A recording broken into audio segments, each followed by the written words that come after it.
ఓం శుక్లాంబరధరం విష్ణుం శశివర్ణం చతుర్భుజం ప్రసన్నవదనం ధ్యాయేత్ సర్వవిఘ్నోపశాంతయే నారాయణం నమస్కృత్య నరం చైవ నరోత్తమం దేవీం సరస్వతీం వ్యాసం తతో జయముదీరయేత్. గురుర్బ్రహ్మా గురుర్విష్ణుః గురుర్దేవో మహేశ్వరः గురుः సాక్షాత్ పరం బ్రహ్మ తస్మై శ్రీ గురవే నమః. ఓం భగవద్గీత శ్రోతలందరికీ కూడా ఆహ్వానం. మనం ఇప్పుడు భగవద్గీత 3వ అధ్యాయం ప్రారంభంలోనే 6వ శ్లోకం చదివాం. ఇక్కడ విషయం ఏంటంటే ఆ, అర్జునుడు, జస్ట్ టు రీక్యాప్, అర్జునుడు ఏమంటాడు? నా స్వధర్మాన్ని చేయడం చాలా పాపం అనిపిస్తున్నది నాకు. ఆ స్వధర్మం మానేసి నేను ఏదో బ్రాహ్మణ ధర్మాన్ని స్వీకరిస్తాను అంటే, సన్యాసం అనేటువంటిది బ్రాహ్మణుడికి మాత్రమే పరిమితం కాబట్టి నేను ఆ బ్రాహ్మణ ధర్మాన్ని స్వీకరించి నేను దానిలో వెళ్తాను అని చెప్పని అంటున్నాడు. ఇప్పుడు కృష్ణుడు అంటున్నాడు అలా చేయడానికి వీల్లేదే అని స్వధర్మము చేయాలి అని అంటున్నాడు. ఆ విధంగా చెప్పుకుంటూ వచ్చాడు. అంతేకాకుండా ఎవడు సన్యాసం తీసుకోవచ్చు, ఎవడు సన్యాసం తీసుకోవడానికి వీల్లేదు అనే పాయింట్ కూడా చెప్తున్నాడు ఇక్కడ. ఇక్కడ ముఖ్యంగా ఉన్నటువంటిది ఏంటంటే ఎవరు సన్యాసానికి అర్హులు, ఎవరు సన్యాసానికి అర్హులు కాదు అని. అంటే జ్ఞాని అయినటువంటి వాడు సన్యాసానికి అర్హుడు. ఒకప్పుడు వీడు ఆత్మవిచారం చేసి, ఆత్మవిచారం అంటే అదే మనం హూయామై అనే ప్రశ్న వేసుకుంటాం కదా, దానిలో తర్వాత ఆత్మానాత్మ విచారం చేసి నేను ఈ విశ్వం అంతా కూడా పరమాత్మ యొక్క రూపమే, నేను దానికంటే భిన్నం కాదు అనేటువంటి విషయాన్ని తెలుసుకొని నేను అకర్త అభోక్త అనేటువంటి స్థాయికి ఎవడైతే వస్తాడో అలాంటి వాడు సన్యాస ఆశ్రమం తీసుకోవచ్చు, లేదా కర్మ చేయొచ్చు లోక సంగ్రహం కోసం. మిగతా వీళ్ళందరూ మన రాజర్షులందరూ చేసినట్టుగా ఆయన కర్మ చేయొచ్చు. తర్వాత ఇంకొకడు ఎవడికి పర్మిటెడ్ శాస్త్రం ప్రకారం, ఒకడికి ఆత్మజ్ఞానం స్థాయికి పోవాలి అని ఉంటుంది. పోతే ఇంతవరకు అతనికి ఏమిటి మన ఆ నిష్ట, అంటే ఆత్మ చిత్తశుద్ధి ఇవన్నీ కలగలేదు. చిత్తశుద్ధి కలగలే, ఆత్మ విచారం కలగలే. తర్వాత ఆత్మవిచారం అంటే శ్రవణ మననాదులు చేయలేదు. దాని తర్వాత ఇంకా ఆ, అది కాకుండా ఇంకా ఏంటంటే ఆత్మ సంయమం అంటే శమదమాదులు అభ్యాసం చేయడము, వైరాగ్యం అభ్యాసం చేయడము, తర్వాత ధ్యానము, ఇలాంటివన్నీ అలవడలేదు. ఇలాంటివి ఏమి సాధనాలు ఏమీ లేదు. కానీ అకస్మాత్తుగా ఏదో నేను సన్యాస దీక్షలోకి పోవాలి అనుకుంటాడు అనుకోండి, దాన్ని వివిదిష సన్యాసం అన్నారు. వివిదిష అంటే వేత్తుం ఇచ్ఛ, వివిదిష అంటే నేను ఆత్మజ్ఞానాన్ని తెలుసుకోవాలి అనేటువంటి ఇచ్ఛతో ఒకడు సన్యాసం తీసుకుంటాడు. ఉదాహరణలు కూడా ఇచ్చా. ఉదాహరణకి ఇప్పుడు ఈ మోడర్న్ ఆశ్రమాల్లో ఉదాహరణకి 2-3 సంవత్సరాలు ట్రైనింగ్ అయిన తర్వాత జనరల్ చాలా మంచి పనే అది. దాన్ని మనం తప్పులు పట్టాల్సిన పని లేదు. ఎందుకంటే వాళ్ళ పుణ్యాన మనకు అమెరికాలో ఇట్లాంటి చోట అంతా కూడా, అమెరికాలోనే కాదు విదేశాలు అన్ని దేశాల్లో కూడా ఈ ఆశ్రమాల పుణ్యాన్నే చాలా మంది స్వామీజీలు తయారయ్యి over a period of time వాళ్ళు they will grow into very good swamijis. మొట్టమొదట అంతా ఆ, అపక్వ దశలో ఉన్నప్పుడు కూడా కొన్నాళ్ళు అయ్యేవాళ్ళు చాలా పరిపక్వ దశ చెంది వాళ్ళు చాలా గొప్పవాళ్ళు అవుతారు.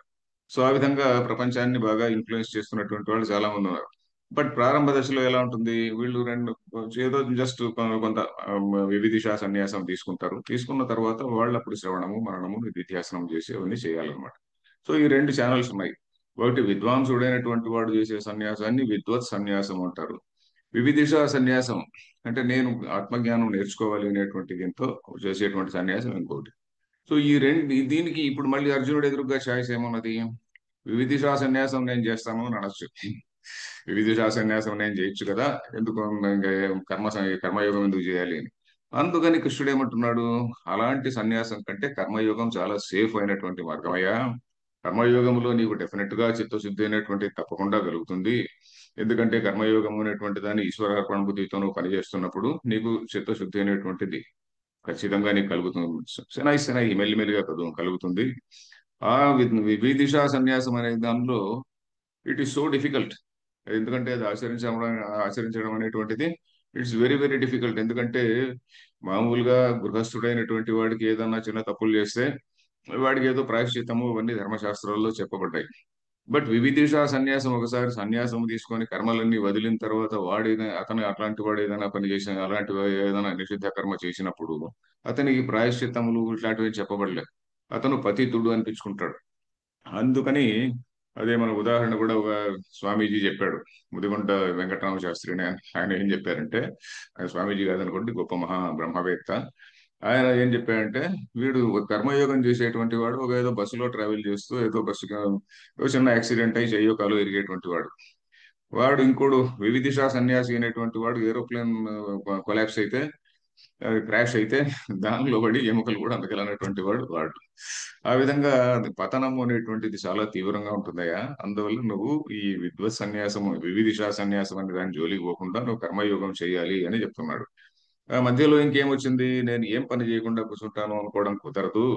ఎందుకంటే ప్రతి ఒక్కడు కూడా, ఎందుకంటే నీకు ఆల్రెడీ నువ్వు చిత్తశుద్ధి పొంది ఇవన్నీ ఆత్మ సంయమము ఇవన్నీ చేసుకొని ఉంటే then you can do that. But నీ చిత్తశుద్ధి ఏమీ లేకుండా నేను ఏమి కర్మ చేసుకోకుండా ఉంటాను అంటే అట్లా వీలుపడదు. నహి కశ్చిత్ క్షణం అపి జాతు తిష్టత్య కర్మ కృతి. ఎవడు కూడా ఏ పని చేయకుండా ఒక క్షణం కూడా ఉండడు యా అని చెప్పానన్నాడు. తర్వాత మన కర్మేంద్రియాలను బలవంతంగా నిగ్రహించి, కర్మేంద్రియాలు అంటే మనకు మామూలుగా బాడీ ఆర్గన్స్ ఆఫ్ యాక్షన్ అంటాం కదా, వాటిని బలవంతంగా నిగ్రహించి మనస్సుతో వాటినన్నిటిని కూడా భోగిస్తూ కూర్చుంటే దట్ ఈస్ అగైన్ అది ఇంకా గొప్ప తప్పు. Again, మనస్సుతో తప్పు, సిన్ అనేటువంటిది, పాపం అనేటువంటిది శరీరంతో చేసినా మనస్సుతో చేసినా అది సిన్నే అవుతుంది. సో ఆ విధంగా కర్మేంద్రియాణి సంయమ్య ఆస్తే మనసాస్మరం ఇంద్రియార్థాన్ విమూఢాత్మ అని చెప్పిన అన్నాడు. ఇంద్రియార్థాన్ విమూఢాత్మ మిథ్యాచార, వాడు పాపాచార అని అన్నాడు. అది అక్కడికి చదివాము, ఆ శ్లోకం చదివాము, భాష్యం కూడా చదివాము. శంకరాచార్యులు వారు కూడా చిన్న చిన్నగానే రాస్తున్నారు ఇందులో. నెక్స్ట్ శ్లోకం చదువుదాం, 7వ శ్లోకం. యస్త్వింద్రియాణి మనసా యస్తు ఇంద్రియాణి మనసా నియమ్య అరభతేర్జున నియమ్యారభతే అర్జున కర్మేంద్రియై కర్మయోగం కర్మేంద్రియైః కర్మయోగం అసక్తః స విశిష్యతే. అసక్తః స విశిష్యతే. ఇక్కడ ఏమిటి, ఆ వివిధిషా సన్యాసం అనేటువంటిది కొంచెం ప్రమాదాన్ని సృష్టిస్తుందయా. ప్రమాదరహితమైనటువంటి క్షేమమైనటువంటి మార్గం ఈ కర్మయోగం అని చెప్పి చెప్తున్నాడు. యహ తు పద విభాగం చూస్తే, యహ తు ఇంద్రియాణి మనస నియమ్య ఆరభతే అర్జున. యస్త్వింద్రియాణి మనసా నియమ్య ఆరభతే అర్జున కర్మేంద్రియై కర్మయోగం అసక్తః సహ విశిష్యతే. ఒకటే వాక్యమే మొత్తం అంతా కూడా. యహ తు, తు అంటే మనకు తెలుసు, తు అంటే ఏమిటి, సబ్జెక్ట్ చేంజ్ అయిందని. ఇంతకు ముందు వేరే వాడిని గురించి చెప్పాడు, ఎవడు సన్యాస ఆశ్రమం తీసుకొని దాని తర్వాత అన్నింటిని కూడా గురించి ఆలోచిస్తూ ఉండేవారు. నా భార్య ఎలా ఉందో, నా పిల్లలు ఎలా ఉన్నారు అని కానీ, లేకుంటే ఇంకేదో సంథింగ్ ఎల్స్ ఆలోచిస్తూ ఉండేటువంటి వాడికంటే ఇది మంచిదయ్యా అని చెప్తున్నాడు. ఏమిటి, యహత్తు ఆన్ ది అదర్ హ్యాండ్, యహ ఎవరైతే ఇంద్రియాణి మనసా నియమ్య, ఇంద్రియములన్నిటిని కూడా మనసుతో నిగ్రహించి పెట్టుకొని. మనసుతో నిగ్రహించడం అంటే ఎలాగా, ఇంద్రియాలని మామూలుగా బలవంతంగా నిగ్రహం కూడా మనసుతో నిగ్రహించేది కదా. మరి దీనికి దానికి తేడా ఏంటి అంటే, మనస్సును ఎడ్యుకేట్ చేయాలి. సంస్కృతమైన మనస, అది మామూలుగా మొండి మనసు ఒకటి ఉంటుంది, సంస్కృతమైనటువంటి మనసు ఒకటి ఉంటుంది. ఈ మొండి పట్టుదల ఉన్నటువంటి మనసుతో నిగ్రహించడం అనేటువంటిది రావణాసురుడు లాంటి వాళ్ళు చేసే పని. ఎడ్యుకేట్, దాన్ని మనస్సును ఎడ్యుకేట్ చేసి మనస్సును సంస్కరించి దాని ద్వారా నియంత్రించుకోవడం అనేటువంటిది ఉత్తమమైన పని. సో మనసా నియమ్య కర్మేంద్రియై కర్మయోగం ఆరభతే. కర్మేంద్రియై అంటే కర్మేంద్రియముల చేత కర్మయోగం ఆరభతే, ఆ కర్మయోగాన్ని ఆరంభిస్తాడు అతడు. హే అర్జున, అసక్త ఏమిటి, దేని యందు, ఫలమునందు శక్తి లేకుండా. శక్తి అంటే సంఘం, ఫలము, నాకు ఈ ఫలం కావాలి అనేటువంటి కర్మయోగం అంటేనే ఇంప్లాయిడ్ అనుకోండి. కర్మయోగం అంటేనే ఈశ్వరార్పణ బుద్ధిగా పనిచేయడం అనేటువంటిది. సో దాని ఫలాన్ని ఆశించడం లేదు. ఆ విధంగా చేసినటువంటి వాడు సహా విశిష్యతే. విశిష్యతే అంటే హీ ఎక్సెల్స్ అని. విశిష్యతే, వాడు ఉత్తముడు అనిపించుకుంటాడు, విశిష్టుడు అనిపించుకుంటాడు. స విశిష్యతే హీ ఎక్సెల్స్ అని. ఇక్కడ దీన్ని భాష్యం కూడా ఒకటే లైన్ ఉన్నది. యస్తు పునః కర్మణి అధికృత అజ్ఞ యస్తు పునః కర్మణి అధికృతః అజ్ఞః బుద్ధీంద్రియాణి మనసా నియమ్య బుద్ధీంద్రియాణి మనసా నియమ్య ఆరభతే అర్జున కర్మేంద్రియై వాక్పాణ్యాదిభిః. ఆరభతే అర్జున కర్మేంద్రియైః వాక్పాణ్యాదిభిః. కిం ఆరభతే ఇత్యాహ కిమారభతే ఇత్యాహ కర్మయోగం అసక్తః సన్ కర్మయోగం అసక్తః సన్ స విశిష్యతే ఇతరస్మాత్ మిథ్యాచారాత్. స విశిష్యతే ఇతరస్మాత్ మిథ్యాచారాత్. Very good. యహ తు ఎవడైతే, పునః యస్తు పునః, పునః అంటుంటాం కదా, ఎవడైతే ఆన్ ది అదర్ హ్యాండ్ అంటుంటాం కదా, అది కర్మణి అధికృత అంటే కర్మ చేయడంలో అధికారం ఉన్నటువంటి వాడు. ఇప్పుడు అర్జునుడి కేసులో అర్జునుడు అనేటువంటి వాడు యుద్ధం చేయడానికి అధికారం ఉన్నటువంటి వాడు. అధికారం అంటే ఏమిటి? డ్యూటీ కూడా. ఆ డ్యూటీ చేయడానికి ఉన్నటువంటి వాడు. అజ్ఞ అంటే ఆత్మజ్ఞాని కానటువంటి వాడు. అజ్ఞుడు అంటే పూర్తి ఇగ్నరెంట్ అని కాదు, ఆత్మజ్ఞాని కానటువంటి వాడు. బుద్ధీంద్రియాణి మనసా నియమ్య. బుద్ధీంద్రియాలు అంటే ఏంటి? జ్ఞానేంద్రియములు ఫస్ట్. ఇక్కడ ఉన్నటువంటి కర్మేంద్రియములు జ్ఞానేంద్రియములు రెండు ఉన్నాయి కదా. మనం దేన్ని నియమించుకోవాలి? బుద్ధీంద్రియాన్ని, మన జ్ఞానేంద్రియాలను నియమించుకోవాలి. కర్మేంద్రియాలతో పని చేస్తుంటాడు, జ్ఞానేంద్రియాలతో పని చేస్తాం. జ్ఞానేంద్రియాలను కంట్రోల్లో పెట్టుకొని కర్మేంద్రియాలతో పని చేస్తుంటాడు. అది ఇక్కడ విషయం.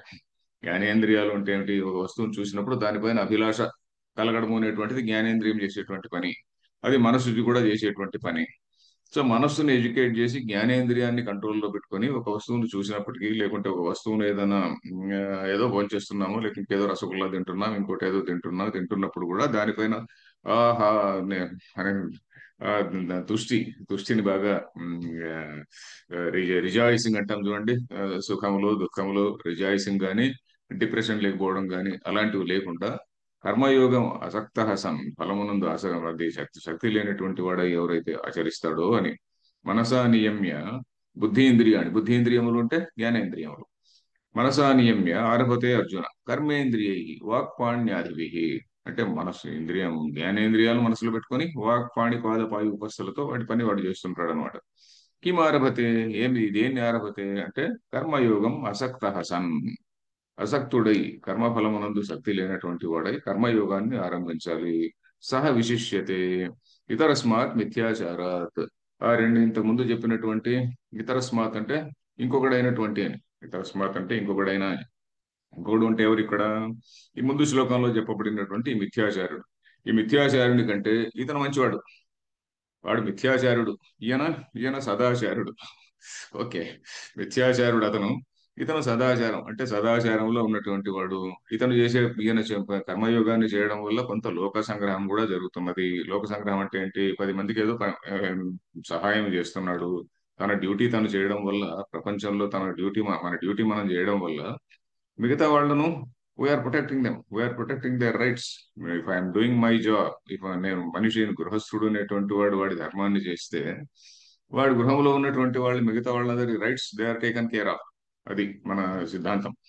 సో వాళ్ళు కూడా అంతే, వాళ్ళు వాళ్ళ ధర్మాన్ని ఆచరిస్తే ఇతనికి కూడా, ఇతనికి his rights are taken care of. ఆ విధంగా స విశిష్యతే ఇతరస్మాత్ మిథ్యాచారాత్. ఎందుకంటే మంచి ఆచారంలో ఉన్నాడు అనేది ఒకటి, లోక సంగ్రహం జరుగుతుంది అనేది ఒకటి, అతనికి పర్సనల్ గా కూడా చిత్తశుద్ధి అనేటువంటిది జరుగుతుంది. సో అందువల్ల కర్మయోగం అనేటువంటిది that is something which is a better path అని. రెండవ శ్లోకం. ఇంకో శ్లోకం, మరో నెక్స్ట్ శ్లోకం. యత ఏవం అతః. యత ఏవం అతః యతః, యత అంటే యతః, యతః ఏవం అతః, ఈ విధంగా ఉన్నది కాబట్టి అన్నట్టుగా. ఎందుకైతే ఈ విధంగా ఉన్నదో, యతః అంటే ఎందుకైతే అని కదా. ఎందుకైతే ఈ విధంగా ఉన్నదో, ఏవం అంటే ఈ విధంగానే, ఎందుకైతే ఈ విధంగా ఉన్నదో అందువల్ల అని. సింపుల్ గా చెప్పుకుంటే అందువల్ల అని. అతః నెక్స్ట్ శ్లోక. నియతం కురు కర్మత్వం నియతం కురు కర్మత్వం కర్మ జ్యాయో హ్యకర్మణ కర్మ జ్యాయో హ్యకర్మణః శరీర యాత్రాపి చ తే శరీరయాత్రాపి చ తే న ప్రసిద్ధ్యేద్ అకర్మణ. న ప్రసిద్ధ్యేత్ అకర్మణః. ఓకే, అకర్మ కంటే కర్మ చేయడం మంచిదయా అని చెప్తున్నాడు ఇందులో. నియతం కురు కర్మ త్వం కర్మ జ్యాయ హి అకర్మణ. కర్మ జ్యాయో హ్యకర్మణ అని ఉంది కదా. కర్మ జ్యాయ హి అకర్మణ. హి అంటే యస్మాత్, ఎందుకంటే అని. అకర్మణ. శరీరయాత్ర అపి. శరీరయాత్ర అంటే శరీరం నిర్వర్తించడం. అపి చ తే ప్రసిద్ధ్యేత్, ప్రసిద్ధ్యేత్ అకర్మణ. అకర్మణ అంటే ఏమి పని చేయకుండా ఉంటే, ఏమి పని చేయకుండా ఉంటే నీ శరీర యాత్ర కూడా నడవదు అని. సో ఇక్కడ నియతం, నియత కర్మ చేయాలి అని అంటున్నాడు. నియత కర్మ అంటే ఏంటి? నిత్య కర్మ అని. నిత్య కర్మ అంటే ఏమిటి? ప్రతి ధర్మశాస్త్రంలో ప్రతి వ్యక్తికి కూడా వాడి వాడి ఆశ్రమాన్ని బట్టి, బ్రహ్మచర్య, గృహస్థ, లేక మరొకడ, లేక దీన్ని వర్ణాన్ని బట్టి కూడా, క్షత్రియుడైతే ఏం చేయాలి, బ్రాహ్మణుడైతే ఏం చేయాలి, ఇట్లాంటి వాడి వాడి వర్ణాన్ని, ఆశ్రమాన్ని బట్టి నీ డ్యూటీ ఇది, నీ డ్యూటీ ఇది, నీ డ్యూటీ ఇది అని చెప్పారనమాట. ఈ స్టేజ్ లో వర్ణాన్ని బట్టి ఒకటి, స్టేజ్ని బట్టి ఒక డ్యూటీ. వనప్రస్థాశ్రమంలో ఇలా చేయాలి, మరొక ఆశ్రమంలో ఇలా చేయాలి, కొన్ని కామన్ డ్యూటీస్ కూడా ఉంటాయి. ఇవన్నీ కాకుండా సామాన్య ధర్మాలు వేరే ఉంటాయి. సామాన్య ధర్మాలు, విశేష ధర్మాలు అని రెండు రెండు ఉన్నాయి కదా. సామాన్య ధర్మాలు అంటే మనిషి అయినటువంటి వాడు ప్రతి ఒక్కడు కూడా చేయాల్సినటువంటిది. విశేష ధర్మాలు అంటే ఏమిటి? వర్ణాన్ని, ఆశ్రమాన్ని పట్టుకొని చెప్పినటువంటి ధర్మాలను విశేష ధర్మాలు అంటారు. సో అది ఇక్కడ అది ఇక్కడ అర్జునుడి విషయం. ఆ వర్ణాశ్రమాలు వదిలేసేయండి. ఇక్కడ మనం అర్జునుడి గురించి తీసుకుందాం. నిత్య కర్మ ఏమిటి? నిత్య కర్మ అనేటువంటిది అతను అతను తప్పనిసరిగా చేయాల్సినటువంటి కర్మ. ఆ కర్మ ఎందుకు గాను చేయాలి? నియతం కురు కర్మత్వం, నియతం కర్మ త్వం కురు అని. నియతం కురు కర్మత్వం అంటే త్వం నియతం కర్మ కురు, నువ్వు నిత్య కర్మను నువ్వు చెయ్యి. సో నిత్య కర్మలు ఏమిటి? చిత్తశుద్ధికి హేతు అనేది ఒకటి. ఈ ప్రపంచ జగత్ చక్రము అని చెప్పబోతున్నాడు. అంతే తర్వాత తర్వాత ఏవం ప్రవర్తితం చక్రం అని కృష్ణుడు చెప్పబోతున్నాడు. ఇది ఒక జగత్ చక్రం. ఇతను నిత్య కర్మ చేస్తుంటాడు. కర్మ చేయడం వల్ల ప్రయోజనము ఇవన్నీ కూడా ఉంది కదా. ఆ చక్రాన్ని, ఆ జగత్ చక్ర ప్రవృత్తికి హేతు అనేటువంటిది ఒకటి. తర్వాత నిత్య కర్మ చేయడం వల్ల ప్రత్యవాయం లేకుండా పోవడం అనేటువంటిది అనదర్ ఎఫెక్ట్. ప్రత్యవాయం అనేది తెలుసు కదా మనకు. ప్రత్యవాయం అంటే ఒక కర్మ మనకు విహిత కర్మ చేయకపోతే వచ్చేటువంటి ఆ నెగటివ్ రిజల్ట్ అనేటువంటి ఒకటి. ఇవన్నీ దీని లాభాలు. చిత్తశుద్ధి అనేటువంటిది ఒకటి. ఆ చిత్తశుద్ధి ద్వారా జ్ఞాన నిష్టలోకి ఎలిజిబిలిటీ రావడము. ఇన్ని ఆ, లాభాలు ఉన్నాయి. దేనివల్ల? నిత్యకర్మ చేయడం వల్ల, మనకు అసైన్డ్ పని చేయడం వల్ల ఇన్ని లాభాలు ఉన్నాయి. చిత్తశుద్ధి అనేటువంటిది దాని ద్వారా జ్ఞాన నిష్టలోకి ఎంటర్ కావడానికి వీడికి ఎలిజిబిలిటీ వస్తుంది అని. సో నియతం కర్మ త్వం కురు. ఎందుకని? కర్మ జ్యాయ అకర్మణ. జ్యాయ అంటే శ్రేష్టమైనటువంటిది అని. జాయ అంటే అది నపుంసకలింగం. మన విసర్గం ఉంది కదా, మన పుంలింగం అనుకోకూడదు. కర్మ అనేది నపుంసకలింగం. కర్మ జ్యాయ. హి అకర్మణ. హి అంటే ఎందుకంటే నిత్య కర్మ చెయ్యి. హి ఎందుకంటే కర్మ అకర్మణ జ్యాయ. కర్మ అకర్మతో, అకర్మ కంటే జ్యాయ అంటే శ్రేష్టమైనటువంటిది. జ్యాయాన్ అంటే శ్రేష్టమైనటువంటిది అని పుంలింగం. జాయసి అనేటువంటిది స్త్రీలింగం. జాయసి చేత్ కర్మణ స్థేమత బుద్ధి అని ఒకటో శ్లోకం చదివాం కదా మనం 3వ అధ్యాయంలో. ఆ జాయసి అనేది స్త్రీలింగం. జాయ అంటే నపుంసకలింగం. జాయాన్ అంటే పుంలింగం. ఇది అక్కడ దీనిలోనే రెండు మూడు సార్లు వస్తుంది. సో కర్మ జ్యాయో హ్యకర్మణ శరీరయాత్ర అపి చ తే. తే అంటే నీ యొక్క, తే తవ శరీరయాత్ర అపి న ప్రసిద్ధి. శరీరయాత్ర కూడా నడవదు. ఏమీ కర్మ చేయకుండా ఊరికే కూర్చుంటే ఎలా ఉంటుంది? ఏదో కర్మ చేసి తీరాల్సి వస్తుంది కదా అని. ఎందుకంటే ఇక్కడ ఎవరన్నా ఒక క్వశ్చన్ రావచ్చు. ఓకే, నేను శరీర యాత్రకు కావలసినంత పని మాత్రమే చేస్తా, ఇంకా మిగతా ఏమి చెయ్యను అని అన్నాడు అనుకోండి. అది కూడా తప్పే. ఎందుకంటే అంటే వీడికి శరీర యాత్ర గురించి, దానికి శరీరాన్ని పోషించుకోవాలి అది ఇది అనేటువంటి ఇంట్రెస్ట్ ఉన్నది. దానివల్ల వీడు ఏం చేస్తున్నాడు?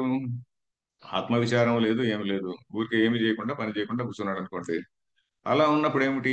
ఇది మళ్ళీ ఇదేంటి జనన మరణ ప్రక్రియలో ఉండనే ఉంటాడు. ఎందుకంటే ఆత్మవిచారం లేనంత వరకు ఆ జనన మరణ ప్రక్రియ చక్రంలో ఉండనే ఉంటాడు కదా. అది ఎక్కడ విషయం. శరీరయాత్రాభిచతే నప్రసిద్ధ్యేత్. ఆత్మవిచారం లేకుండా ఉంటే అది మళ్ళీ నంబర్ వన్, నిత్యకర్మ చెయ్యనందుకు వాడికి ప్రత్యవాయ ప్రాప్తి కూడా వస్తుంది.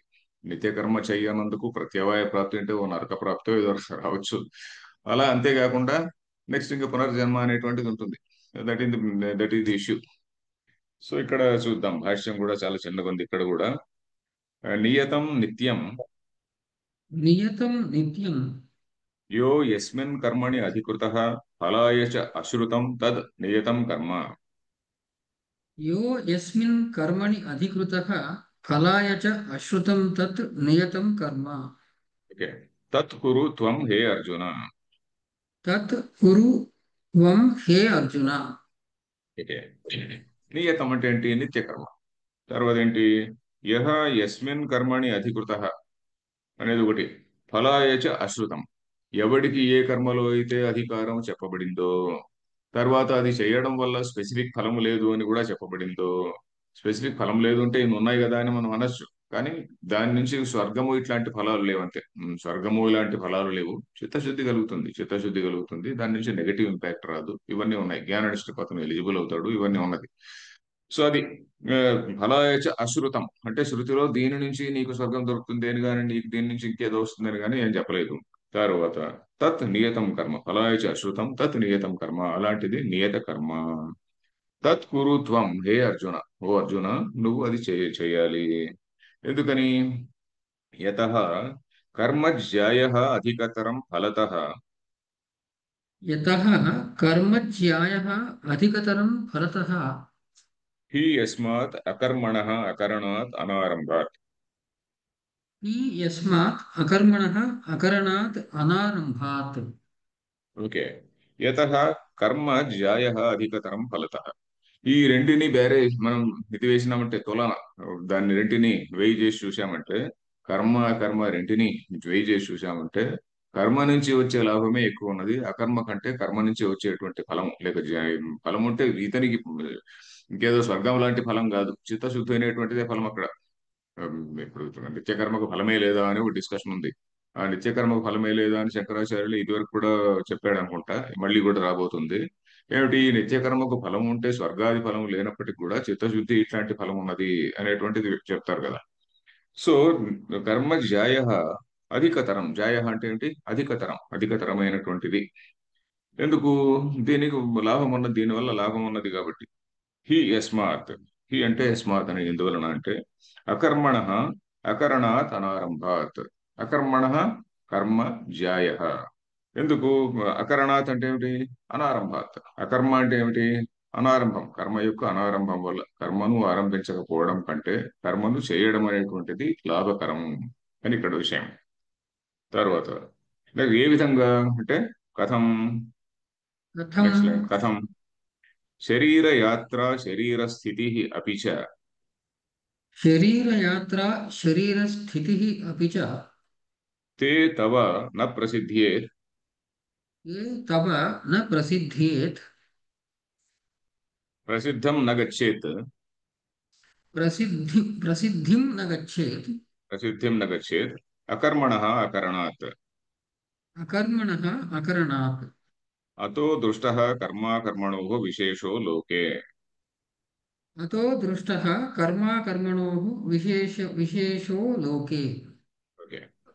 కథం, ఏ విధంగా జ్యాయ, కర్మ జ్యాయో హ్యకర్మణ అన్నాడు కదా, ఏ విధంగా గొప్పది అని అంటే, దీనివల్ల శరీర యాత్ర కూడా నడుస్తుంది. నువ్వు కర్మయోగం చేయడం వల్ల, కర్మయోగం చేయడం వల్ల నీకు శరీర యాత్ర కూడా సులభంగానే నడుస్తుంటుంది. ఏమిటి శరీర యాత్ర అంటే? ఏమిటి? శరీర స్థితి, స్థితి అంటే ఏమిటి? స్థ అంటే ఉండడము అని కదా. శరీర స్థితి అంటే దాని యొక్క స్టెబిలిటీ, లోకంలో నీ యొక్క స్థితి ఒకటి ఉంటుంది అనమాట. వాడు స్థితిమంతుడు అంటే అంటుంటాం. అలా అర్థం కూడా తీసుకోవచ్చు ఇక్కడ. ఎందుకంటే ఫలానా వాడు అర్జునుడు, లేదా మనమే ఎవరో ఉన్నారనుకోండి, ఒక ఆఫీసరో ఎవడో ఉన్నాడు అనుకోండి, అతను తన ధర్మాన్ని తను చాలా చక్కగా చేస్తుంటాడు అనుకోండి. శరీర స్థితి, శరీర స్థితి, కుటుంబ స్థితి ఇట్లాంటివి కూడా ఉంటుంది అనమాట. శరీర స్థితి అది కూడా. అపిచ తే తవ నా ప్రసిద్ధియేత్ అంటే ఏమిటి? ప్రసిద్ధిం నా గచ్చేత్. ప్రసిద్ధి అంటే ఇక్కడ ఫేమస్ అనుకోకూడదు. సిద్ధి అనే దానికి ఊరికే ఒక ఇది ఏమిటి, ఒక ఉపసర్గ చేర్చింది అంతే. మనం ప్రసిద్ధి అంటే అది చాలా ప్రసిద్ధి అయిపోయినాడు, వాడు చాలా ప్రసిద్ధుడు, ఫేమస్ అనే అర్థంలో కాదు ఇది. నా ప్రసిద్ధియేత్ అంటే ఇది సిద్ధించడు అనే అర్థంలో. నా ప్రసిద్ధియేత్ అంటే ఇది బొత్తిగా సిద్ధించదు అని. దేని వల్ల? కర్మ వల్ల. కర్మ వల్ల శరీర యాత్ర అనేది అసలు దొరకదు కదా అని, ఆ విధంగా బొత్తిగా అనే సెన్స్ లో. నా ప్రసిద్ధియేత్, నా ప్రసిద్ధిం గచ్చేత్, అసలు దొరకదు కదా అని. నా ప్రసిద్ధిం గచ్చేత్ అకర్మణ అకరణాత్. అంటే అకర్మ వల్ల అంటే, అకర్మణ అనేది పంచమి విభక్తి కదా. అకర్మణ అకరణాత్, కర్మను చేయకపోవడం వల్ల నీకు లోకయాత్ర అనేటువంటిది కూడా లభించదు. అతో దృష్ట కర్మాకర్మణో విశేష లోకే. ఈ విధంగా కర్మ అకర్మ ఈ రెండింటి మధ్యలో ఉన్నటువంటి విశేషం అంటే ఏంటి? దానిలో ఉన్నటువంటి విషయం ఏంటి, దీనిలో ఉన్నటువంటిది ఏంటి అని, ఈ రెండింటి యొక్క తారతమ్యము మనకు తెలుసు ఈ లోకే అంటే అందరికీ కూడా ఈ విధంగా తెలుసు అని. ఈ విధంగా కర్మ అకర్మ ఈ రెండింటి మధ్య ఉన్నటువంటి ఆ విశేషం ఏమిటి అనేది ఇది ప్రత్యక్షంగా మనం అందరం చూస్తూనే ఉన్నాము అని. ఇవన్నీ కూడా రెండు కూడా దృష్ట. దృష్ట అంటే ఏంటి? చూడబడుతున్నది. దృష్ట అంటే చూడబడుతున్నది. ఏమిటి చూడబడుతున్నది? కర్మాకర్మణో విశేష. కర్మ అకర్మ అనేటువంటి మధ్యలో ఉన్నటువంటి తారతమ్యం ఏదైతే ఉన్నదో అది చూడబడుతున్నది, ప్రత్యక్షంగా మన చేసి చూడబడుతున్నది అని. తర్వాత ఇక్కడ నెక్స్ట్ శ్లోక ఒకటి చాలా చాలా గొప్ప అర్థం ఉన్నటువంటి శ్లోకం ఇది. మీది యజ్ఞం అనేటువంటి కాన్సెప్ట్ ను ఆ, మొట్టమొదటి ఒక యజ్ఞం అనే పదం ఇంతవరకు రాలేదనుకుంటా. యజ్ఞం అనేటువంటి పదాన్ని ఇక్కడ వాడుతున్నాడు. ఈ యజ్ఞం అనేటువంటి దాన్ని 3వ అధ్యాయంలోను 4వ అధ్యాయంలో ఇంకా కొంచెం విస్తారంగా కూడా శ్రీకృష్ణుడు చెప్పబోతున్నాడు. మనకు మామూలుగా యజ్ఞం అంటే ఎలాంటి అభిప్రాయం ఉంటుంది? ఒక పెద్ద బ్యాంకులో 2-3 లక్షలు డబ్బులు పెట్టుకోవాలి. దాని తర్వాత ఒక మంచి ఆ, యాజి సోమయాజులు గారిని, ఎవరినో యాజి గారిని పిలవ, సోమయాజులు అనే కాదులే, యాజులు అంటారు.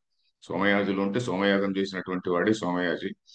మిగతా యజ్ఞం చేసేటువంటి వాళ్ళు అగ్నిహోత్రులు, యాజులు ఉంటారు కదా, ఆ యాజుల్ని మనం సెలెక్ట్ చేసుకోవాలి. ఆయన ఇంకా మిగతా టీమును సెలెక్ట్ చేసుకుంటాడు. ఋగ్వేది, యజుర్వేది, సామవేది, అథర్వణ వేదం తెలిసినటువంటి వాడు ఆ టీమును సెలెక్ట్ చేసుకొని వాళ్ళు నలుగురు వచ్చి కూర్చుంటారు. ఓకే, యజ్ఞ వేదిక ఈ విధంగా ఏర్పాటు చేయాలి, ఇన్ని ఇటుకలతో తయారు చేయాలి, ఇవన్నీ కూడా లెక్కలు ఉంటాయండి. ఎన్ని ఇటుకలతో ఈ షేప్ లో చేయాలి అని చెప్పని అవన్నీ శుల్బ సూత్రాలు అని చెప్పని మనకు ఒకటి ఉన్నది.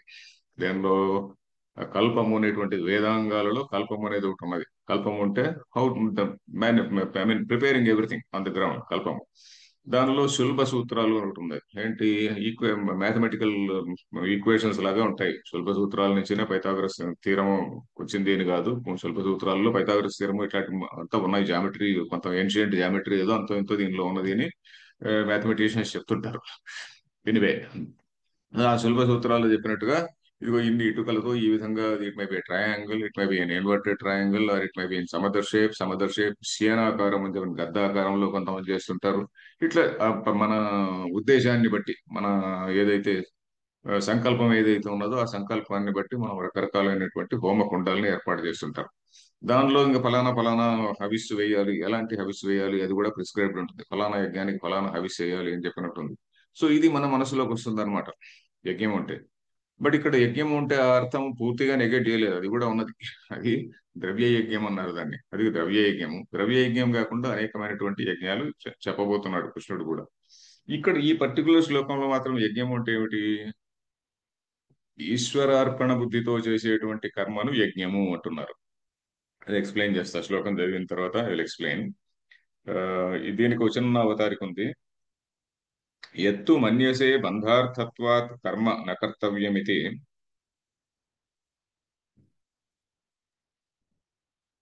వినిపిస్తుందా? సార్ ఇక్కడ ఎత్తు మన్యసే యచ్చ మన్యసే బంధార్థత్వాత్. సారీ, నాకు కరెక్ట్ యక్షానే, నేను టూ చదివాను. నా పుస్తకంలో కూడా యక్ష అనే ఉంది. యక్ష మన్యసే బంధార్థత్వాత్ కర్మ నకర్తవ్యమితి. యచ్చ మన్యసే బంధార్థత్వాత్ కర్మ న కర్తవ్యం ఇతి. తదపి అసత్ కథం. తదపి అసత్ కథం. యక్ష మన్యసే, అరే నువ్వేదో అనుకుంటున్నావు కదా, ఏమిటి? బంధార్థత్వాత్ కర్మ న కర్తవ్యం. కర్మ అనేటువంటిది బంధార్థం, బంధమునకు దారి తీసేటువంటిది. మనం కర్మ చేస్తున్నాం అనుకోండి, కర్మ ఫలం ఏదో ఒకటి వస్తుంది.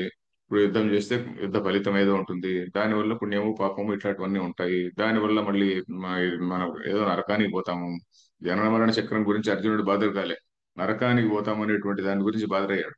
ఆయన స్వర్గం ఉంటే చేసి ఉండేవాడే కానీ నరకానికి పోతామేమో అనేటువంటి భయం అతనికి ఉన్నది. సో అందువల్ల ఆ, బంధార్థత్వాత్ కర్మ న కర్తవ్యం, ఇది బంధిస్తున్నది మనల్ని అనేటువంటి కారణం వల్ల నేను చేయను అని చెప్పని అంటావేమో. తదపి అసత్, అది కూడా చాలా తప్పే. అది కూడా ఇట్స్ రాంగ్ ఐడియా. ఎందుకని చెప్పబోతున్నాడు శ్లోకం. యజ్ఞార్థాత్ కర్మణోన్యత్ర యజ్ఞార్థాత్ కర్మణోన్యత్ర లోకోయం కర్మబంధన లోకోయం కర్మబంధనః. తదర్థం కర్మ కౌంతేయ తదర్థం కర్మ కౌంతేయ ముక్త సంగ సమాచర. ముక్త సంగః సమాచర. ఓకే, మొట్టమొదట శ్లోకం అర్థం యాజ్ ఇట్ ఈజ్. వాచ్యార్థం తీసుకుందాం. వాచ్యార్థం అంటే ఆ పదాలకు ఉన్నటువంటి అర్థాన్ని మొట్టమొదట చూద్దాం. దాని తర్వాత శంకరాచార్యులు ఎలాంటి అర్థం చెప్పాడు దాన్ని. ఫిగరేటివ్ మీనింగ్ కూడా కాదు, వేదంలో ఉన్నటువంటిదే చెప్పారు. శంకరాచార్యులు కొత్తగా ఏం చెప్పలేదు అని అంటున్నా కదా, ఆయన సొంతంగా పుట్టించి ఏమి చెప్పలేదు. ఉపనిషత్తుల్లో ఉన్నటువంటిది అన్నీ తీసుకొని ఇక్కడ ఈ సందర్భానికి ఏది సరిపోతుంది అనే దాన్ని తీసుకొని చెప్పాడు అంతే. ఓకే, యజ్ఞార్థాత్ కర్మణ అన్యత్ర లోక అయం కర్మబంధన అని ఇంతవరకు ఒక వాక్యం. తద్ తదర్థం కర్మ హే కౌంతేయ ముక్త సంగ సమాచర అనేది ఇది ఇంకో వాక్యం. రెండు వాక్యాలు ఉన్నాయి ఇందులో. మొదటి వాక్యం ఏంటి? యజ్ఞార్థాత్ కర్మణ అన్యత్ర. యజ్ఞార్థం అంటే ఏమిటి? యజ్ఞము కొరకు చేసేటువంటి కర్మ. యజ్ఞం కొరకు చేసేటువంటి కర్మ కంటే కర్మణ అనేది పంచమీ విభక్తి. కర్మణ అంటే యజ్ఞార్థం చేసేటువంటి కర్మ కంటే అన్యత్ర అంటే ఇతర కర్మల చేత, యజ్ఞార్థాత్ కర్మణ అంటే యజ్ఞము కొరకు చేసేటువంటి కర్మల కంటే అన్యత్ర ఇతర కర్మల చేత లోక అయం. అయం లోక అంటే ఈ లోకము అనే అర్థము. లోక అంటే వ్యక్తి అని కూడా ఒక అర్థం. అయం లోక ప్రతి వ్యక్తి కూడా. కర్మబంధన అంటే కర్మయే బంధనముగా కలవాడు. లోకాన్ని గురించి చెప్తే కర్మయే బంధనంగా కలిగినటువంటిది అని అర్థం చెప్పాలి. సో లోక అంటే మనిషికి కూడా, పురుషుడు వ్యక్తికి కూడా, ఇండివిజువల్ కూడా రెఫర్ చేస్తారు అనమాట. సో యజ్ఞార్థం చేసేటువంటి కర్మ కంటే అన్యత్ర అంటే ఏమిటి? తన కోసం చేసుకునేటువంటి కర్మ. యజ్ఞార్థం చేసేటువంటి కర్మ కాకుండా ఇతర కర్మలు మనిషిని బంధిస్తాయి. తదర్థం కర్మ కౌంతే తదర్థం, అందువల్ల ఆ యజ్ఞార్థం ఏ కౌంతేయ తదర్థం కర్మ ముక్త సంఘ సమాచర. ముక్త సంఘ అంటే సంఘం లేనటువంటి వాడై, ఫలాసక్తి లేనటువంటి వాడై నీవు సరిగ్గా సమాచర, సమ్యక్ ఆచర, బాగా ఆచరించు చెప్పనంటున్నాడు. ఇక్కడ యజ్ఞం అనేటువంటి పదానికి ఏమిటి? యజ్ఞం అనేటువంటిదే ఒక కర్మ కదా. మరి యజ్ఞార్థాత్ కర్మణ అన్యత్ర అంటే మాకు ఏమర్థం వస్తుంది? కర్మ కంటే భిన్నమైనటువంటి కర్మ కంటే భిన్నమైనటువంటి కర్మ. లేదు, యజ్ఞార్థాత్ కర్మణ అంటే కర్మ, యజ్ఞార్థాత్ అంటే కర్మ కొరకు చేసే కర్మ. కర్మ కొరకు చేసే కర్మ కంటే ఇంకా వేరే కర్మలలో మనిషి బంధింపబడతాడు అంటే అర్థం ఏమొస్తుంది? ఏమి రాదు. కాబట్టి యజ్ఞము అనే దానికి వేరే అర్థం ఏదో చెప్పుకోవాలి. యజ్ఞం అనేటువంటిదే కర్మ కదండి. యజ్ఞార్థాత్ కర్మణో అన్యత్ర అంటే ఏమిటి? కర్మ కొరకు చేసే కర్మల కంటే ఇతర కర్మలలోనే వస్తుంది. ఎంత కన్ఫ్యూజ్! అది something which is doesn't fit.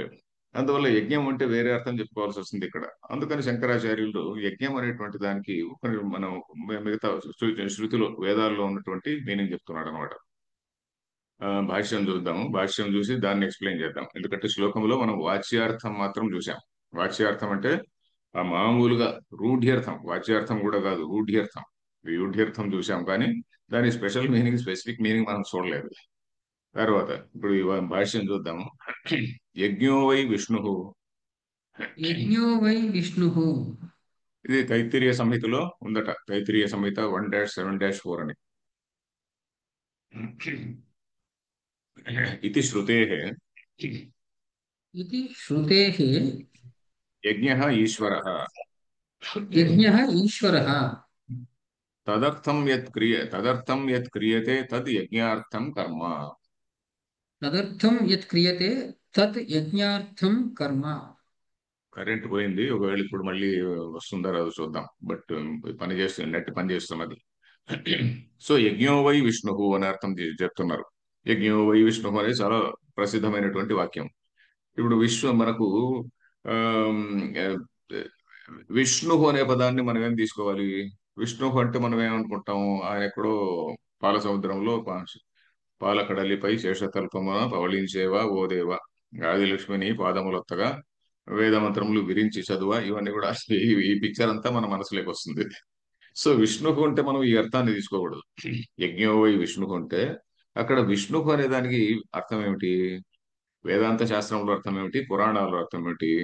పురాణాల్లో అర్థం ఉంటే ఆయన అక్కడెక్కడో పడుకొని ఉంటాడు, ఆయన భార్య కాళ్ళు నొక్కుతుంటుంది. మన ఫెమినిస్టులు అందరూ కూడా విష్ణువును విమర్శిస్తుంటారు. వీళ్ళ మహాలక్ష్మి ఏంటి, కాళ్ళు నొక్కడం ఏంటి, అది ఇది అని మన కోరా అని ఒకటి వస్తూ ఉంటుంది. కోరా.com అని ఒకటి వస్తూ ఉంటుంది. దానిలో ఇట్లాంటి ప్రశ్నలన్నీ బోలెడని వస్తుంటాయి. చాలా అన్యాయం కదా అది ఇది. సో అలాంటి పిక్చర్ మన మనసులోకి వస్తుంది. కానీ విష్ణువు అంటే ఏమిటి? దాని వ్యుత్పత్తి అర్థం మనం తీసుకోవాలి. విష్ణువు అనేది వేవేష్టి ఇది విష్ణువు అని. వేవేష్టి అంటే వ్యాప్నోతి, వ్యాప్నోతి ఇది విష్ణువు అంటే విశ్వమంతా ఉన్నటువంటి వాడు విష్ణువు. మనం మీలో చాలా మంది విష్ణు సహస్రనామం చూసి ఉంటారు.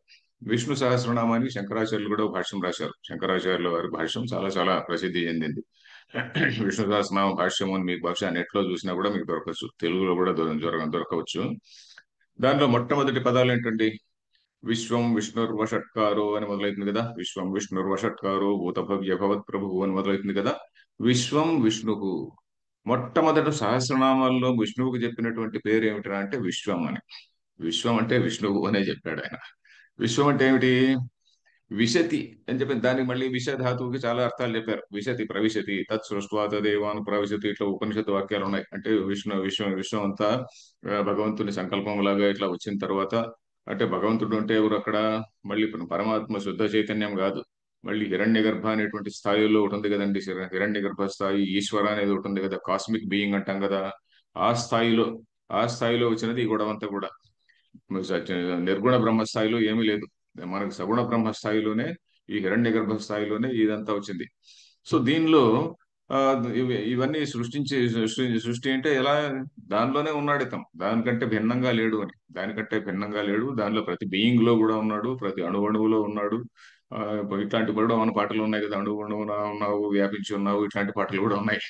సో అణువణువున ఉన్నటువంటి ఈ విశ్వ తత్వం ఏదైతే ఉన్నదో అది విష్ణువు అంటే. విష్ణువు అంటే మన శంకరాచార్యులు దానికి విశ్వం విష్ణుర్వ షట్కారు అనే చోట విశ్వం అనే పదానికి ఓ 2 పేజీలకు పైన భాష్యం రాశాడు ఆయన. 2 పేజీలకు పైన. రకరకాల దాన్ని ఓపిక ఉన్నటువంటి వాళ్ళు చదవచ్చు, తెలుగులో కూడా ఉంటుంది అది. సో అది ఇంగ్లీష్ లో కూడా ఉంటుంది, డెఫినెట్లీ ఉంటుంది. సో అది విశ్వం అంటే ఆ అర్థం తీసుకోవాలన్నమాట. విష్ణువు అంటే విశ్వవ్యాప్తమైనటువంటి ఒకానొక తత్వం. ఈ తత్వాన్ని, దాన్ని ఇది శృతే, ఆ విధంగా శృతి ఉన్నది కాబట్టి యజ్ఞ అంటే మనం ఇప్పుడు ఏం తీసుకోవాలి? ఈశ్వర. మళ్ళీ ఇక్కడ ఈశ్వర, అక్కడ పైన విష్ణువు అన్నాడు, ఇక్కడ ఈశ్వర అంటున్నాడు ఏంటండి అనుకోకూడదు.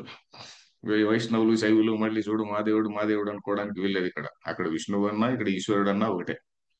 విష్ణువు అన్నా ఈశ్వరుడు అన్నా అసలు వేదాంతంలో చెప్పే పదం ఏంటంటే హిరణ్య గర్భ అంటాం. ఆ హిరణ్య గర్భతత్వం, మాయావచ్ఛిన్నం చైతన్యం ఈశ్వర అని వేదాంతం చెప్పేటువంటిది. అంటే ఈ మాయా అనే దీనితో కూడినటువంటి ఆ శుద్ధ చైతన్యం ఏదైతే ఉన్నదో దాన్ని ఈశ్వర అంటున్నాం. ఆ ఈశ్వర అనే తత్వాన్ని హిరణ్య గర్భతత్వం అంటున్నాం. ఈశ్వర అంటే మనకు ఈయన కాదు, మళ్ళీ శివుడు కాదు, శివుడు రుద్రుడు అది కాదు. ఆ ఈశ్వర తత్వంలోనే మనం చూసేటువంటి 3 డిఫరెంట్ ఆస్పెక్ట్స్ ఏమిటి? బ్రహ్మ విష్ణు మహేశ్వరులు అనేటువంటి 3 ఆస్పెక్ట్స్ తీసుకుంటాం.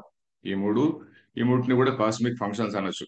ఈ కాస్మిక్ ఫంక్షన్స్ ఏంటి? ఒకటి సృష్టి అనేటువంటి ఫంక్షన్, ఒకటి స్థితి అనేటువంటిది ఒక ఫంక్షన్, లయ అనేటువంటిది ఇంకొక ఫంక్షన్. సో సృష్టి అనేటువంటి దాంట్లో ఏమిటి? That is the creative activity. ఈ విశ్వాన్ని అంతా సృజించడం. తర్వాత వాడు ఎవడో చాలా చాలా కష్టపడి పనిచేస్తాడు, కష్టపడి పనిచేసిన వాడికి రిజల్ట్ ఇవ్వడము, ఇవన్నీ కూడా ఉన్నాయి. కష్టపడి పనిచేసిన వాడికి అంటే కష్టపడి ఎలాంటి పని చేసినా, ఇప్పుడు ఆటం బాంబు కనుక్కోవాలన్నా కూడా వాడికి ఫలితం వస్తుంది. అలాగే రావణాసురుడు అన్ని వరాలు ఎందుకు వచ్చినాయి, మరి బ్రహ్మదేవుడు ఎందుకు ఇచ్చాడు అంటే బికాజ్ ఇట్ ఈస్ యాక్చువల్లీ ఇది వర్క్ అండ్ దాని దీనిలాగానే వాడు పని చేసినందుకు వాడి కర్మ ఫలితం అది. వాడు శ్రమ పడినందుకు శ్రమ ఫలితంగా అవన్నీ వచ్చాయి. సో ఆ విధంగా వరాలు ప్రాప్తిస్తారు. మళ్ళీ స్థితి హేతు ఎవరు? విష్ణువు. దీన్నంతటి కూడా లా అండ్ ఆర్డర్ మెయింటెనెన్స్ లాగా. మళ్ళీ అది వాడు గాడి తప్పి ఇంకేదన్నా లోకానికి చాలా హాని చేస్తున్న సమయంలో దాన్ని కంట్రోల్ చేస్తున్నటువంటి బాధ్యత ఆయనకున్నది. దాన్ని విష్ణువు అని చెప్పి అన్నాము. దేవుడు బ్రహ్మ విష్ణు రుద్ర లేక ఈశ్వర. ఈశ్వర అంటే పరమేశ్వర లేక శివుడు అట్లా చెప్పుకోవచ్చు. సో ఈశ్వర అనే శబ్దంతో కన్ఫ్యూజన్ రాకుండా. సో అందుకని ఈ మొత్తాన్ని అంటే బ్రహ్మ విష్ణు మహేశ్వరులు మూడింటిని కలిపితే అది ఈశ్వర హిరణ్య గర్భ తత్వం అనేది. సో ఇక్కడ అది తీసుకోవాలి, ఇక్కడ కాస్మిక్ బీయింగ్ అనేది మనం తీసుకోవాలి. యజ్ఞో వై విష్ణు ఇది శృతే యజ్ఞ ఈశ్వర. యజ్ఞం అంటే ఏమిటి? ఈశ్వరుడు. తదర్థం యత్ క్రియతే తత్ యజ్ఞార్థం కర్మ. ఈ లైన్ చదవలేదు శ్రీనివాస్. తదర్థం యత్ చదివేసాను సార్, క్రియతే అయిపోయింది. తత్. ఇది కూడా చదివాము ఇక్కడ దాకా. చదివాను. ఓహో, ఓకే. యజ్ఞార్థం కర్మ. తదర్థం అంటే ఏమిటి? ఆ ఈశ్వరుడి కొరకు, ఆ విష్ణువు కొరకు. ఈశ్వరుడు విష్ణువు రెండు ఒకటే కదా. ఆ విష్ణువు కొరకు లేక ఆ ఈశ్వరుడి కొరకు ఏ కర్మ చేయబడుతుందో అది యజ్ఞార్థం కర్మ. ఇక్కడ యజ్ఞం అనే దాని గురించి ఇక్కడ మనం ఇక్కడ విష్ణువు అని చెప్పారు కదండి. అంటే విశ్వవ్యాప్తమైనటువంటి తత్వం. ఈ అంటే విశ్వవ్యాప్తమైన తత్వం అంటే ఏంటి? You and I are not different from that. మనం అందరం కూడా ఆ తత్వంలో ఉన్నటువంటి వాళ్ళే. ఇప్పుడు దీనికి ఒక రిలేటెడ్ ఒక విషయము బృహదారణ్యకోపనిషత్తులో ఒక చాప్టర్ ఉన్నది. దానిలో మధు బ్రాహ్మణము అని ఒక చాప్టర్ ఉన్నది. ఆ మధు బ్రాహ్మణం అనేది ఇంకో 3-4 నిమిషాలు ఉంది కాబట్టి మధు బ్రాహ్మణం గురించి 3-4 నిమిషాలు చెప్తాను. మధు అంటే ఏమిటి? మధు అంటే తేనె. మధు ఈ ప్రపంచం అంతా కూడా ఈ పృథివీ అంతా కూడా అన్ని ప్రాణులకు కూడా ఒక తేనె పట్టు లాంటిది. అదొక ఉపనిషత్తుల్లో కూడా ఎలా చెప్తారంటే కొంచెం ఫిగరేటివ్ గా మాట్లాడుతుంటారు. ఈ ఈ పృథివీ అంతా కూడా ఈ ప్రాణులన్నిటికీ కూడా తేనెపట్టు లాంటిది. ఈ ప్రాణులన్నీ కూడా పృథివీకి తేనెపట్టు లాంటిది, లాంటి వారు, అంటే లాంటివి, లేకుంటే లాంటి వారు అని ఫస్ట్ వాక్యం మొదలవుతుంది ఆ మధు బ్రాహ్మణం అనే దానిలో. ఈ తేనెపట్టు అంటే ఏమిటి? మనకు అనేకమైనటువంటి తేనెటీగలు ఒక చోట తేనె అంతా పెడితే ఎలాగ తేనె పట్టు ఏర్పడి ఉంటుందో, ఈ సంసారం అనేటువంటిది ఇవన్నీ కూడా ఆ విధంగా ఏర్పడ్డాయి అని. ఇప్పుడు సృష్టి అంతా ఎందువల్ల ఉన్నది అంటే ఒక థియరీ ఏంటంటే, అన్ని ప్రాణు కర్మలు, ఇన్ని ఇన్ని ప్రాణులు ఇన్ని ఇన్ని కర్మలు చేస్తున్నాయి కదా, ఈ కర్మ ఫలాన్ని ఇవ్వడం కోసం కూడా ఇదిగా ఏర్పడినది అనేది ఒక వేదాంతంలో ఒక వాదం ఒకటి ఉన్నది. సో ఎనివే, ఇక్కడ దీనిలో వాళ్ళు చెప్పేది ఏంటంటే, ఈ పృథివీ అనేటువంటిది అన్ని ప్రాణులకు కూడా తేనె పట్టు లాంటిది. అంటే ఏంటి? అన్ని తేనెటీగలు వచ్చి ఒక తేనెని ఎక్కడెక్కడి నుంచో తీసుకొని వచ్చి ఎక్కడంతా దాని దాని సెల్ ఏదో ఉంటుంది కదా, ఆ సెల్ లో అంతా పూరిస్తుంది. అందులో కొన్ని ప్రాణులు, కొన్ని తేనెటీగలు ఏదో మంచి తేనెను తేకుండా ఏదో చెడిపోయిన తేనెను లేక పాయిజన్ తెచ్చి పెట్టింది అనుకోండి. ఆ పాయిజన్ తెచ్చి పెడితే వాటికి ఏమైతుంది? ఆ తేనె పట్టు చెడిపోతుంది. దానివల్ల మిగతా తేనెటీగలు కూడా దెబ్బతింటాయి. సో ఆ విధంగా ఆ తేనె పట్టును మనం రక్షించుకుంటే తేనె పట్టు మనల్ని రక్షిస్తుంది. సో అలాంటి కాన్సెప్ట్ ప్రతిదానికి ఎక్స్టెండ్ చేస్తాడు అనమాట. ఈ విశ్వం అంది, ఈ పృథివీ అంటే ఏమిటి? నాట్ ఓన్లీ ఎర్త్, మనకు ఉన్నటువంటి ఆల్, ఎక్కడెక్కడ ప్రాణం ఉన్నదో మనకు తెలియకుండా ఇంకెక్కడ ఏ ఏ ప్లానెట్స్ లో ప్రాణం ఉందో మనకు తెలియదు. సో ఎక్కడెక్కడ ప్రాణం ఉన్నదో ఇవన్నీ కూడా, ఇదంతా కూడా పృథివీ. సో ఈ పృథివీ అనే దీనిలో ఏమిటి? ఇది అన్ని ప్రాణులకు కూడా ఇది జీవనాధారం. అందరికి జీవనాధారం కాబట్టి దాన్ని తేనె పట్టు అన్నారు. అన్నిటి ప్రాణులకు కూడా జీవనాధారం. ఈ ప్రాణులన్నీ కూడా తమ తమ డ్యూటీని, తేనెటీగలు ఎలాగైతే రకరకాలైనటువంటి పువ్వుల నుంచి తెచ్చి తేనె పట్టును నిర్మిస్తాయో, అదే పద్ధతిలో ఈ ప్రాణులు వాళ్ళకి అసైన్డ్ డ్యూటీ ఏదైతే ఉన్నదో అసైన్డ్ డ్యూటీ వాళ్ళు చేస్తుంటే తేనె పట్టు వీళ్ళని రక్షిస్తుంది, వీళ్ళు తేనె పట్టును సరిగా ప్రొటెక్ట్ చేసుకుంటుంటారు. So this is the principle. So దీన్ని extending to other things also. ఏమిటి? ఇప్పుడు మొట్టమొదటి ఒక లైన్ ఎలా మొదలవుతుందంటే, ఇయం పృథివీ సర్వేషాం భూతానాం మధు అని చెప్పనంటుంది. ఇయం పృథివీ, ఈ ఈ భూమి, సర్వేషాం భూతానాం అన్ని ప్రాణులకు కూడా మధువు లాంటిది, తేనె పుట్ట లాంటిది. తేనె పుట్ట అంటే మనం ఏమంటాము? హనీ కూమ్ అంటాం, లేదంటే బీ హైవ్ అని కూడా అంటుంటాం. సో బీ హైవ్ లాంటిది. అలాగే దీని తర్వాత మళ్ళీ ఆపహ, మనం ఏదైతే మనం జలము అని చూస్తున్నామో ఈ జలం కూడా అన్ని ప్రాణులకు కూడా మధువు. దాన్ని మనం రక్షించుకుంటే అది మనల్ని రక్షిస్తుంది అన్నట్టుగా ఇలా ఎక్స్టెండ్ చేసుకుంటూ వేసుకుంటూ వెళ్ళి, అయం ధర్మ సర్వేషాం భూతానాం మధు అంటుంది. అయం ధర్మ, మనం ఏదైతే ఇప్పుడు ధర్మము ఒక సోషల్ ఆర్డర్ అంటున్నాం కదా. ధర్మ అంటే ఏమిటి? ధారణాత్ ధర్మ ఇత్యాహు అని కదా. ఆ ప్రపంచము డిజింటెగ్రేట్ కాకుండా, సమాజం కానీ ప్రపంచం కానీ డిజింటెగ్రేట్ కాకుండా ధరించి ఉండేటువంటిది, పట్టి ఉంచేటువంటిది ధర్మము. అంటే ఒక పర్టికులర్ ఆర్డర్. అది కూడా, అది ఎప్పుడు మనం దాన్ని రక్షిస్తుంటే అది మనల్ని రక్షిస్తుంది. అదే దట్ ఈస్ ద మీనింగ్. ధర్మో రక్షతి రక్షిత అనే దాన్ని. అరే అదేంటే ఆ ధర్మాన్ని మనం రక్షిస్తే అది మనం రక్షించడం ఏంటి ఏంటి ఏంటి? If you are obeying law, you are taking care of other peoples rights. వాడెవడు కూడా అలా ఒబే చేయలేడు అనుకోండి, then your rights are harmed. So ఇది కదా ధర్మో రక్షతి రక్షిత అంటే, ఆ లా ఉన్నది మనం రక్షిస్తుంటే మనల్ని రక్షిస్తుంది అంతే. సో ఆ విధంగా ధర్మానికి ఎక్స్టెండ్ చేస్తారనమాట. ఆ ధర్మం అనేటువంటి దాన్ని కూడా ప్రతి ఒక్కడు తన ధర్మాన్ని ఆచరిస్తుంటేనే ఆ తేనె పట్టు అనేటువంటిది సరిగా ఉంటుంది. ధర్మం కంటే ముఖ్యమైనది ఏంటంటే సత్యం అన్నారు. సత్యం, ధర్మం కంటే ముఖ్యమైనది సత్యం. రామాయణంలో ధర్మానికి సత్యానికి రెండింటి మధ్య చిన్న డిస్కషన్ నడుస్తుందండి. ఎక్కడంటే కైకేయి వరం ఇచ్చింటుంది.